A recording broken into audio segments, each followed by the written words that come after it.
Alas 2 pa lang yata, gising na itong mga ito ay sobrang excited. Ay bayan nga, ako'y nadamay na rin.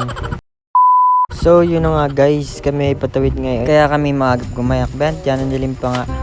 Yan natin alas 2 pala ang wala pa nga katao-tao sa kalsada at kita ninyo. Kaya kami nagmotor na at baka kami maiwan pa ng bangka. Mahirap nang maglangoy, pati mo na. Iya, yan lamig. Iniwan ko na nga yung motor dun sa aking habilin at kami naglakad na papuntang Pantalan. Yung nga palang Pantalan dito ay malayo sa aming bahay kaya kami dapat ay aagap kami patawid. Kaso yung napaagap naman yata ang dating namin dito, wala pa ang katao-tao. Kaya naman, iya. Ngalay-ngalay ko na magpipicture dito ay sa Ilab Perez. At sa wakas ng paghihintay ay paalis na nga po yung bangka. Yan ang mainipin ko. Tinataas na nga yung tali diyan. At parang swerte nga ang pagtawid namin ngayon. Tuway lang top. Hindi mahalan.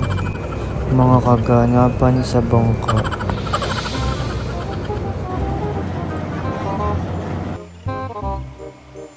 Isa't kalahating oras nga pala ang biyahe namin mula Perez hanggang Atimonan. At sa wakas ay narito na kami sa port ng Atimonan.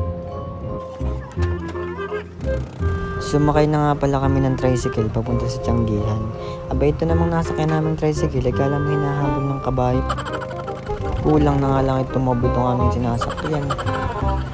At yun na nga guys, narito na nga kami sa aming pupuntahan dito sa Tianggihan. At punong-puno ng mga nagbebenta dito ngayon. Di katulad nung dati na kakunti lang yung nagbebenta ng mga tianggi, ng mga prutas sa gulay.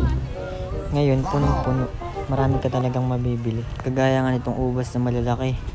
At bayan nga ang nanay, tinatarato na yung kamote. Inatawad, bagigyan ng style. Bagigyan ang hindi mapakalit paikot-ikot, di talagang gusto yung mura.